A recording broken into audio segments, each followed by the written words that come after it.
ito.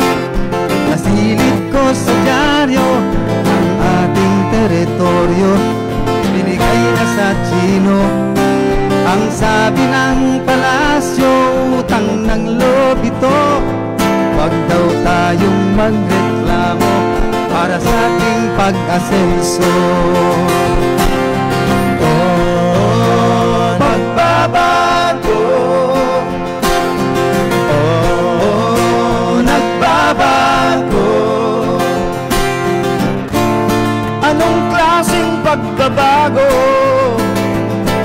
Ito ba ang gusto mo? Ang presyo ng metay ay tumataas. Anong silbi ng train kung ang sweldo walang gain? Uy, bayad na ako. Manang pangako, corruption Magandang ano po. Good Monday po. ang endo. Okay na? Good Monday po. Sabi nung engineer dito, pagbubuksan daw po yung aircon ay wag na. Sobrang malamig. Good Miyerkules pala. Good Wednesday.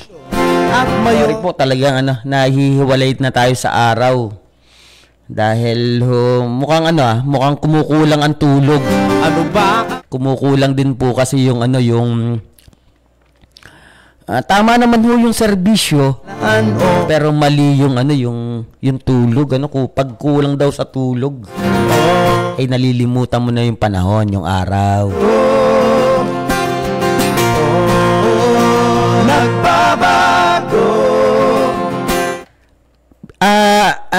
Belated happy birthday po kay Sir Julius Marasigan, kay Sir Julius Alea Marasigan, na nagdiwang ng kaarawan niya kahapon, July 9. Lilito. At syempre sa aking mahal na pamangkin kay kay Sam Shaky, Clergo de los Reyes, na nagdiwang ng ikalimang kaarawan niya noong July 8. Pero ang mayor na selebrasyon ay noong July 7, Sunday, na ginanap doon sa sinasabi ko po nung Monday, na isang resort na sabi ko nga yung Cuantabejo, doon sa dami ng crowd na pumapasok, sa dami ng mga customer na pumapasok, isang araw lang yung buong neto nung kanyang company Karapatan. ay bayad na ang buong manggagawa niya doon sa kanyang resort. Diktadura. Ibig sabihin, ang ibig ko lang sabihin, yung isang araw na kita niya nung resort ay yung buong manggagawa niya, kahit yung mga miscellaneous niya, bayad na yon lahat. At ang sabi ko nga sa inyo, kumikita siya ng 29 days. Ganun naman talaga, ganun yung kapitalista. Pero parang yung sinabi ko rin nung isang nung Monday, sabi ko, kahit dati yung mga past crop dito sa Batangas, Calapan, yung one day na buhos yung mga tao na sumasakay,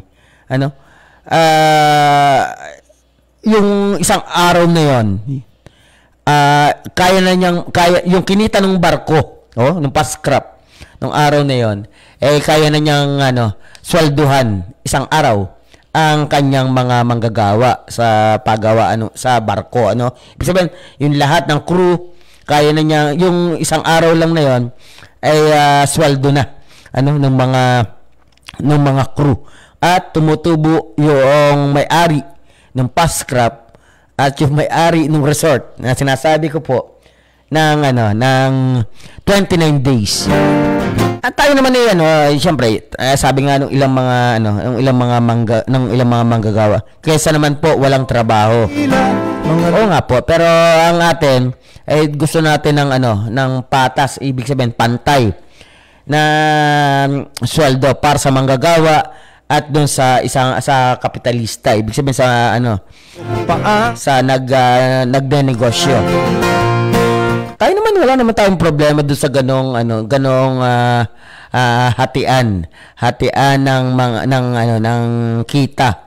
Ang atin lang, gusto natin hasta sa mga manggagawa ay pumapatas, ibig sabihin pantay may pantay na karapatan, pantay na rate, na salary para sa mga manggagawa. Hindi, wag naman yung sobra-sobra naman. Imagine niyo, yung simpleng kwenta beho ko lang, nagtanong kasi po ako doon sa isang resort na pinasukan, at saka doon sa fast scrap na minsan sinakyan ko, kung magkano ang rate nila a day. Sobra naman pong haba. Anong klaseng Kailangan pa rin po yung Ako naman, hindi ko naman po tinututulan o inaan. Ang akin lang, magkaroon sana mula sa mga may-ari ng mga company sa mga kapitalista. Na sana naman ibigay yung tamang pasahod para dito sa mga manggagawa dito. Good morning po. Good morning kay Kuya Rodel. Kay Kuya Rodel Hinabe ng Barangay Bangkuro, Nauhan. Magandang umaga po sa inyo dyan. At saka siyempre kay Madam Pem Ilagan, yung kanyang iniibig dyan sa Bangkuro, Nauhan. Magandang umaga po. Sana po ay lagi kayong ligtas. At kahit maulan, ngayon ay kailangan po nating mag-ingat sa lahat ng ating lakad. Magandang umaga po sa inyo dyan. Kay Kuya Rodel Hinabe. Inbang mga tao na tipong halimbawa si Kuya Rodel, ito may tipo ng ito trabahador din ito ng isang individual, pero kailangan ng yung patas, yung parehas na pagtukoy. Ibig sabihin, parehas na pag-alam kung ano ba yung pangangailangan ng isang nagtatrabaho sa isang company. Tinatakot. Halimbawa, si Kuya Rodel Hinabe, pag alam niyang siya pinagsasamantalaan, teka, ay kakalas ako dyan. Dinin muna ako. May sarili akong talento. Siya po yung, kung kayo po ay nagpapagawa ng mga frame, yung mga frame sa isang, alam mo, yung photo frame, or isang certificate, or isang punta lang po kayo sa kay Kuya Roy, kay Kuya Rodel Hinabe. Siya ho yung magaling doon sa mga frame. Siya ho yung nagagawa ng frame diyan sa Bangkuro, Nauhan. Hindi ko lang alam kung anong may pangalan na yung kanyang yung kanyang establishmento, kasi medyo may bayad din ata sa barangay, sa Security and Exchange Commission. Hindi ko alam kung pero may kung kayo magkapagawa din lang ng mga frame, halimbawa yung frame ng mga sa barangay, halimbawa yung frame ng congressman, frame ng governor, frame ng mayor, ay dyan na lang ho kayo lumapit kay Kuya Rodel Hinabe dyan sa Bangkuro, Nauhan. May business yung kaunti yan na yung paggawa ng mga frame. May grabing pagbabago. Ito ba ang gusto nyo? Kung maalala nyo po, noong Monday sabi ko, may yung pag-grade ng PAOK, yung presidential organized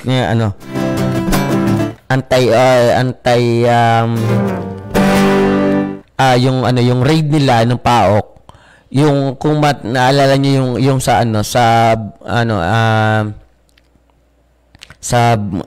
Porac, Pampanga. Kanina lang umaga. Kung mapapansin niyo po doon yung meron parang tunnel. At tapos yung mansion, hindi ko nga alam kung mansion 2. Sabi nga nung ilang paano yan pag na-raid na yan, yan ganyan. Sino magmamay-ari ngayon yan? Patakar. Hindi gobyerno. Ngayon, sino sa gobyerno ang magmamay-ari ng Kasi kung makikita nyo po yung mansion pinalilibutan siya ng tubig. Bago ka makapunta doon, sa mansion na yan, doon ka dadaan sa tunnel. May tunnel po sila na ginawa. Sa Pogo yan Kaya sabi nga, tapos mismong doon sa tunnel, nakita yung mga kapulisan ng ano ng mga pang-torture na mga material na gamit. At pero imagine mo gaano kaganda, kagaling. Mansion nga ang tawag, ano? Yung isang meetingan daw, yung meetingan ng meetingan ng mga opisyalis itong Pogo na ito. Kala mo napapalibutan ng tubig. Hindi ka pwedeng dumaan doon. Kailangan mo dumaan sa tunnel para makarating ka doon sa sa mansion na yan. Yun, Rhodes Farmers. Rhodes Framers ang pangalan po. Punta lang po kayo doon sa sa Bangkoro, Nauhan.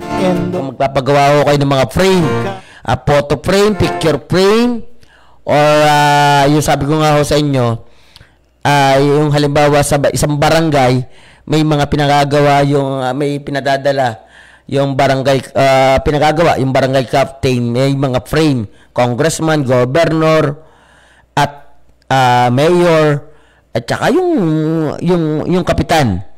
Punta lang po kayo, pinakamurang serbisyo dito kay Kuya Rhodes, kay Rhodes Framers. Ang owner po niya ay si Kuya Rod, si Rodel Hinabe ng Barangay Bangkoro, Nauhan. And syempre, good morning po. Good morning kay Sir Rio Panaligan Topasi ng Maria ng Concepcion, Nauhan. Kita ko lagi itong si Gaylord Ablay. May mga reels na nilalabas. Nagtatato, isa sa mga pinakamagaling din artist ito dito sa lalawigan sa Mindoro. Ay iniisip ko, dahil magkakahanggan naman yan si Rio Topasi at itong si Gaylord Ablay, baka ito yung nagpapagawa din sa kanyang katawan ng mancha or ng art. Anyway, magaling naman ho itong si Gaylord Ablay ito. Kahit anong kulay ng tao ay kaya nitong yung kombinasyon ng kulay. Ay sayang buti hindi pa sinasabi ni sana wag naman Rio Topasi. Sana wag kang sasabihin sa iyo ni Boss Gaylord Ablay ay inom muna ng Clorox para mag-iba-iba ang kulay. Kunwari lang. Yung balik lang po tayo doon sa imagine niyo po itong problema ng sambayan ng Pilipino, yung usapin ng Pogo, yung usapin ng mga ng krimen na ginagawa ng Pogo, at mismong sa compound ng Pogo ng Philippine on gaming operators ay may mga torture victims, may crime, may krimen, at pag yung sinasabi nga pag hindi nakakota yung ilang hindi natin alam kung Pilipino o ilang ibang nationalities, pinapalo ng ba't yung torture hanggang sa mamatay.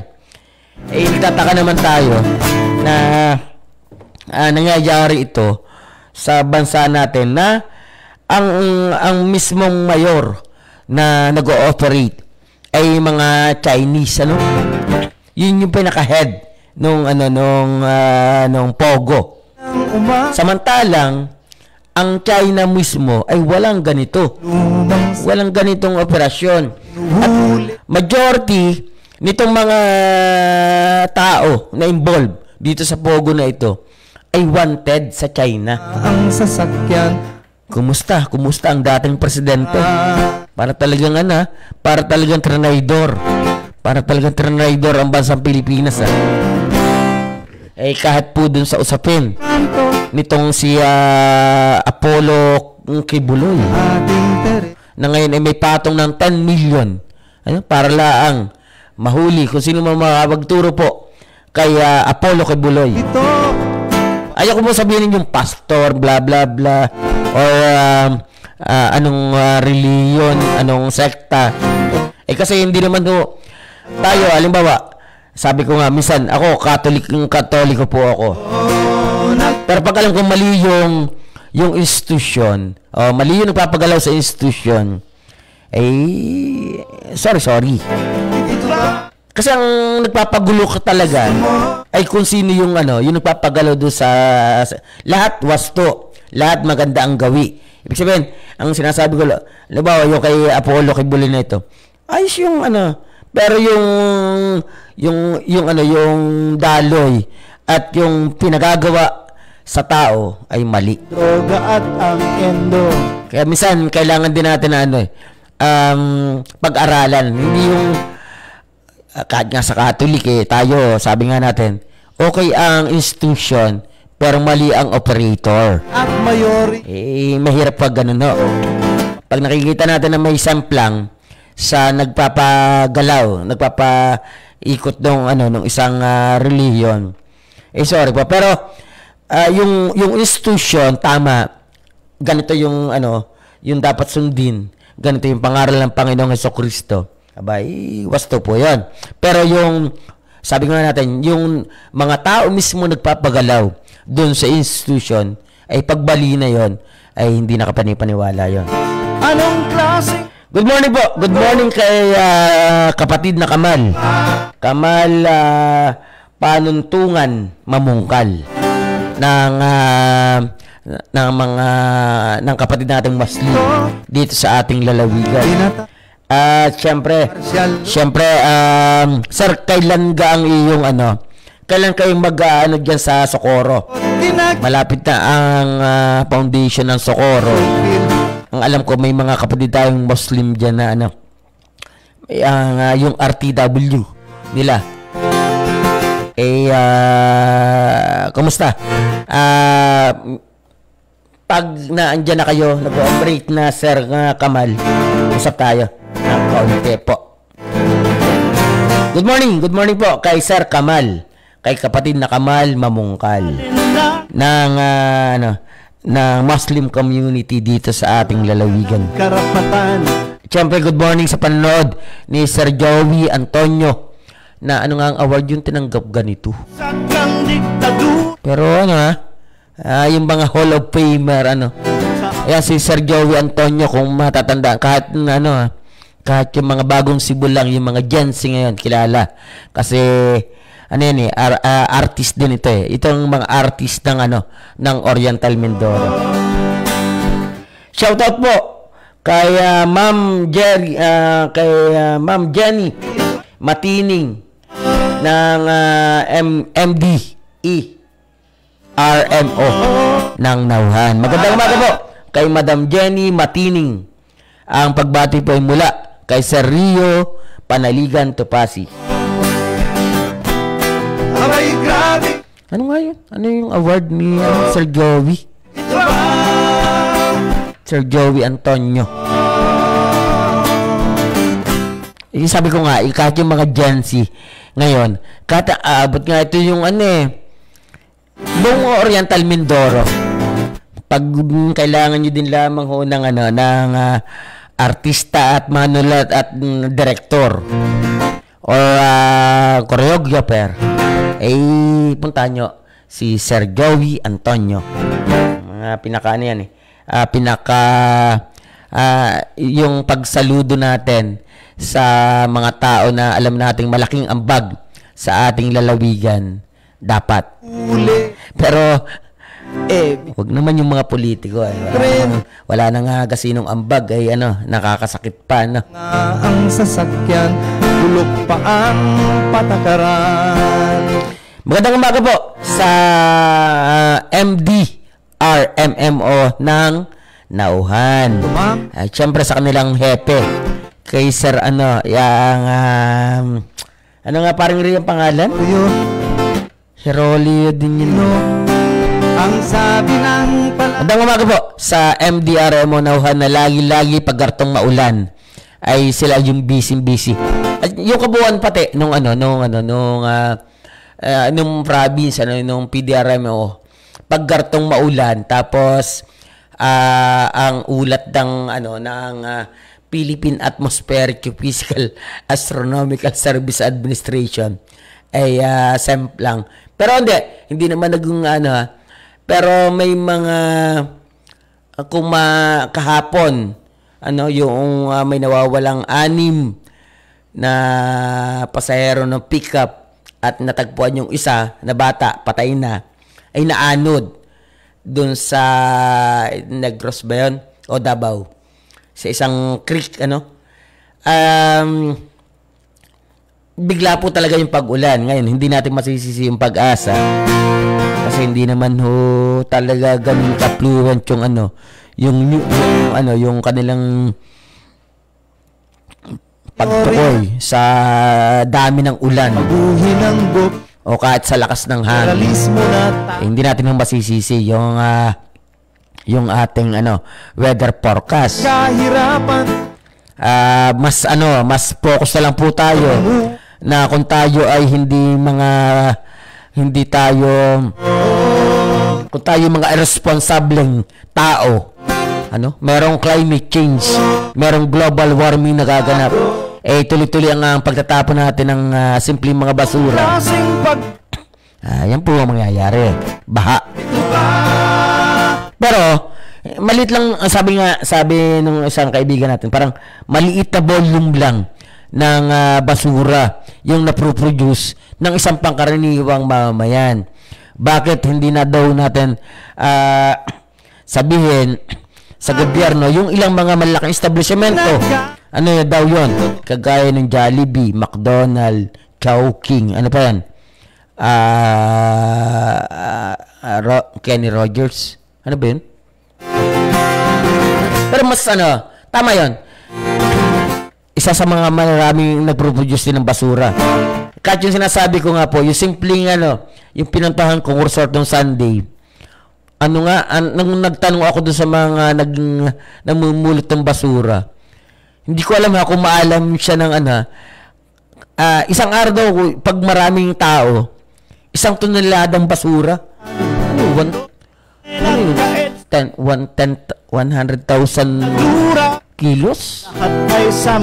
Tonelada ang sabi sa akin, pero hindi ko alam kung gets niya yung tonelada. Ibig sabihin ko, yung dami ng tonelada.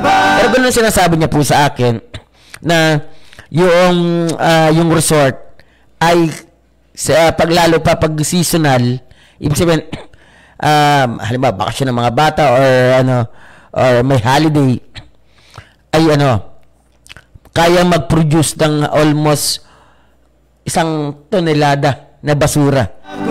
Hindi ko alam hindi ko po yun ang sabi sa akin nung isang caretaker doon at nung naglilimot po nangunguha ng basura. Ay, hindi ko nga masabi kung alam kaya na itong ninamanang ni nanay ang 1 tonelada. Ay, madami yun. Pwede naman po siguro. Kasi nung nandun nga po tayo nung Sunday, dyan sa isang resort dyan sa may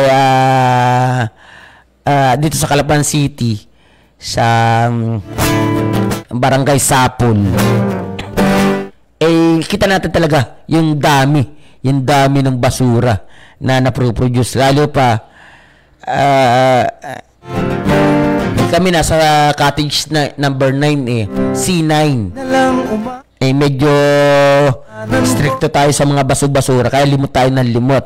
Pero kita natin yung nung may smoking area po kasi doon, medyo likod ng malapit sa CR ng babae. Kita naman talaga natin kung gaano kadami. Ba yun? Pumasok kami ng siguro mga 9. Nagsigarilyo ako na siguro mga 10. Kita ko na yung basura talaga. Madami.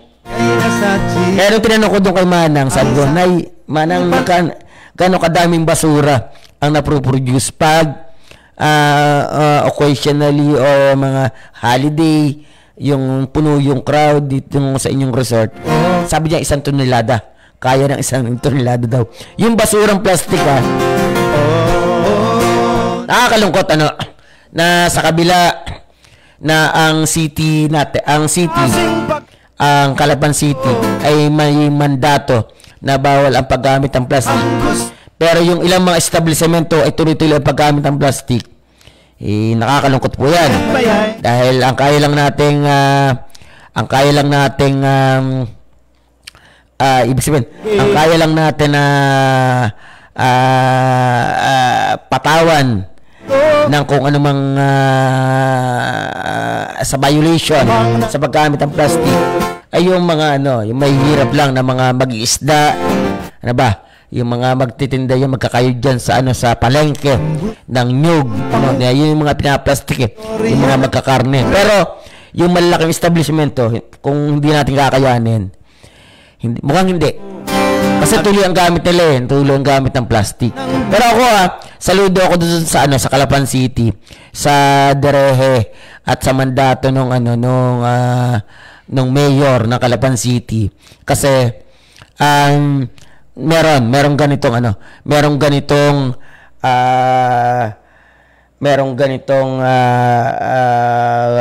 gustong mangyari ang Calapan City, lalo pa at napapanahon na meron tayong yung tinatawag na global warming o climate change.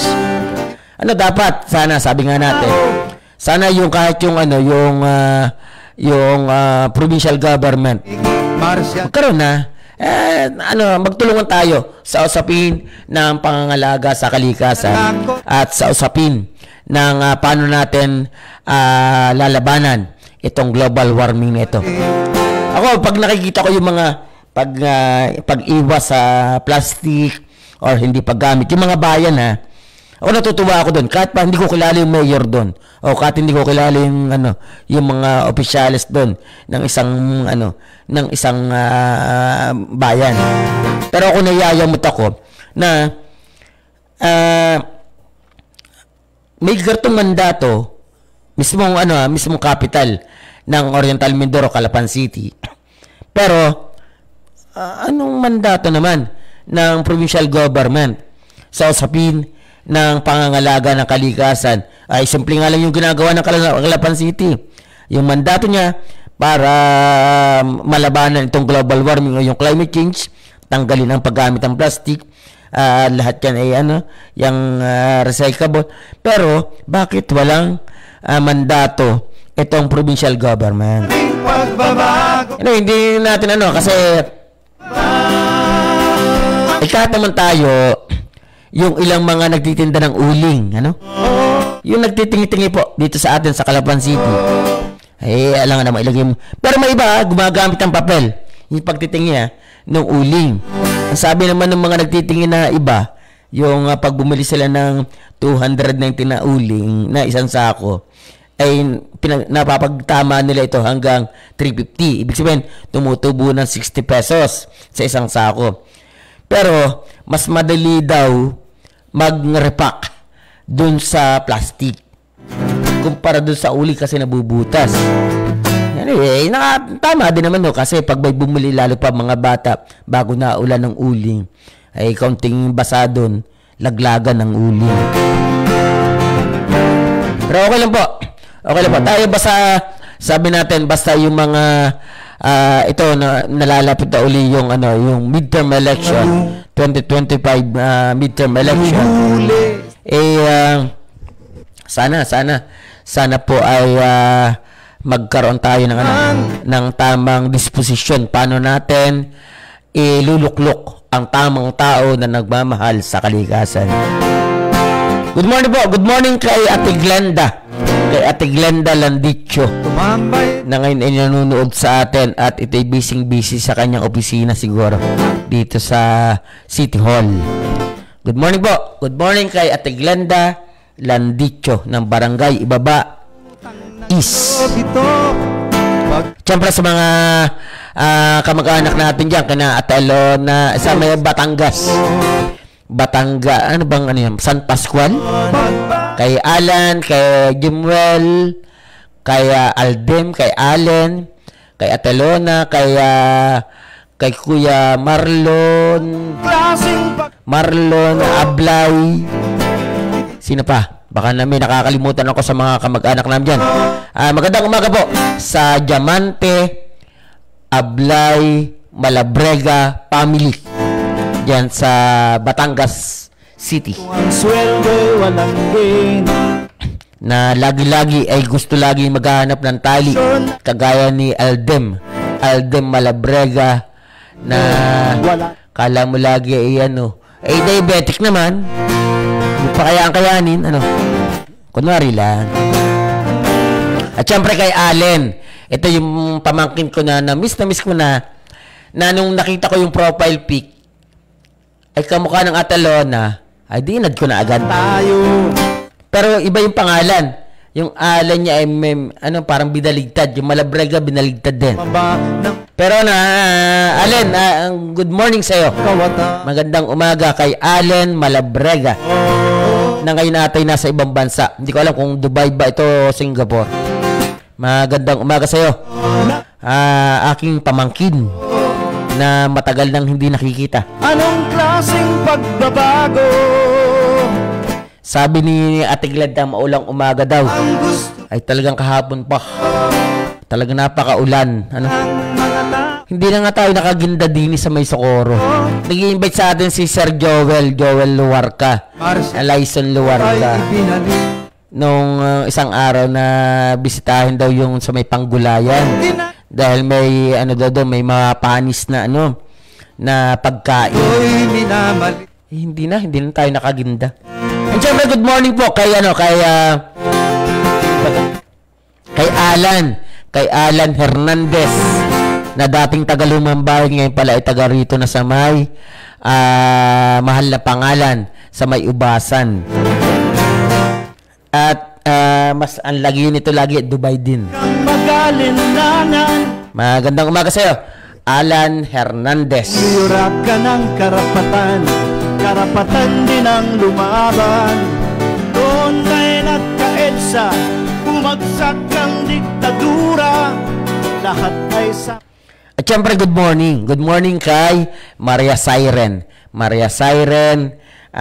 Asedera Clergo. Dating po yan, appointed SK Councilor, naging SK, appointed SK. At kung may problema ang kabataan sa barangay Lumambayan, ay yun yung nakikialam. Yun ang hindi alam nung iba na ano nga ito? Tanda ko ito, nagkaroon ito ng ilang problema dyan sa barangay Lumambayan. Pinabarangay. Nagtaka yung barangay captain. Ha? Paano nangyari yun? Samantalang itong batang ito, yung matinong bata ito. Kaya nga parang sabi ko, awkward ka ako yung nagkaso. Medyo napahiya. Good morning po. At syempre kay Jubil. Kay Jubil Espanol. Syempre kay JR. Espanol nga aga. Espanol. Magandang umaga po. Sa mga kabataan dyan sa barangay Lumambayan na lagi-lagi ay napakasisipag, lalo pa pag may activity man ng basta ng barangay, ang kabataan dyan sa barangay Lumambayan ang maaasahan. Sasakyan. Maasahan po, kasi tayo naman, yung yung konseho, yung barangay, sagot ng barangay, lahat. Pero tayo na yung tie-up, yung tandem nung dalawang sektor, yung kabataan at saka yung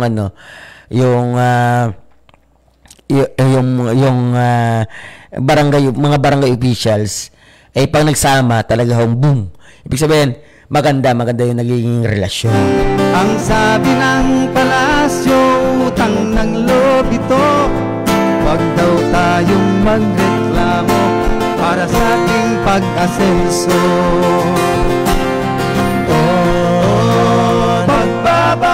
Medyo po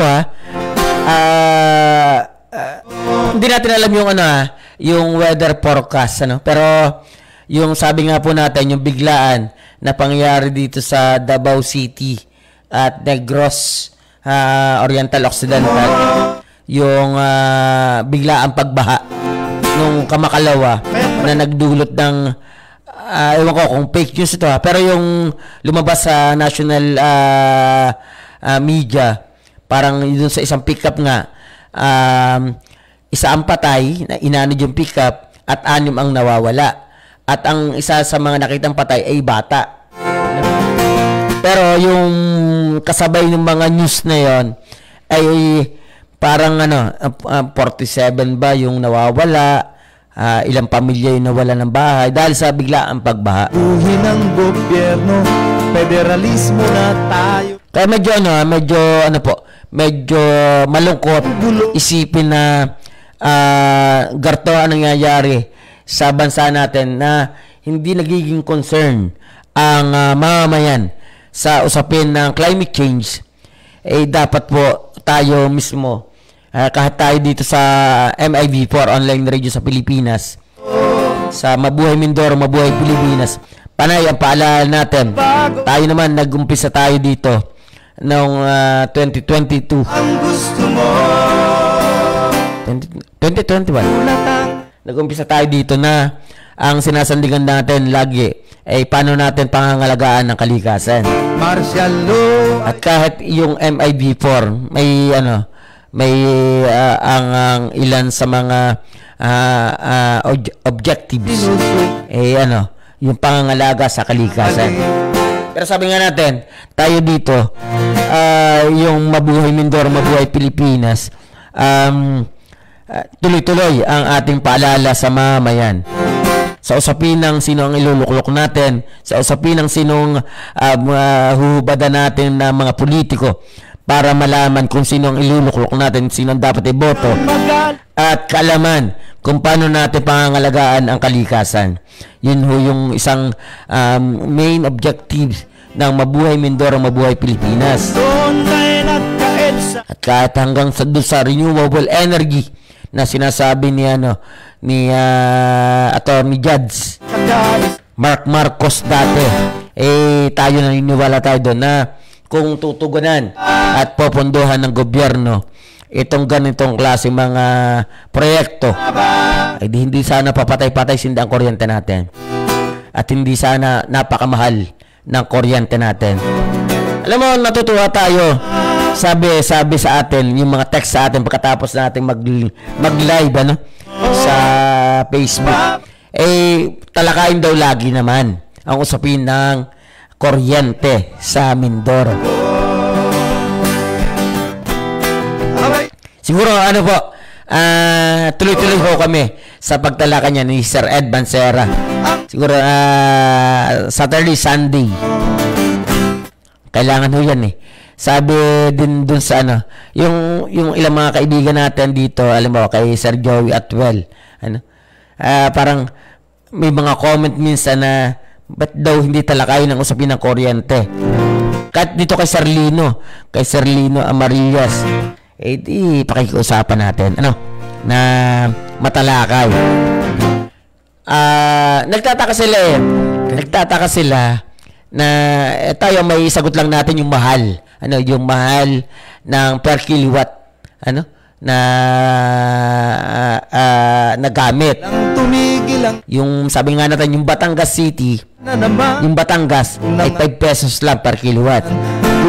Yung Manila, 10 pesos per kilowatt. Tayo, Mindoro, Oriental, dati 14 pesos per kilowatt. Laki ng diferensya. Nagtaas pa ito ng hanggang 17 pesos point something per kilowatt. Kaya ganun po yung pagtaas ng kuryente. Nagtataka yung iba kasi nadoble. Hindi nga 3 pesos nga yung dinagdag. Ibig sabihin, kung kumukonsumo ka ng 1,000 kilowatts, di may additional kang 3,000 per kilowatts. Ang problema niyan, 3 point something, 3.82. Kaya kumisan, yung daw dati nagbabayad lang silang 4,000, bakit ngayon ay 8,000? Ganun po ang paliwanag lang. Pero, hindi ko po kayang ipaliwanag sa inyo bakit kailangan magdagdag. Parang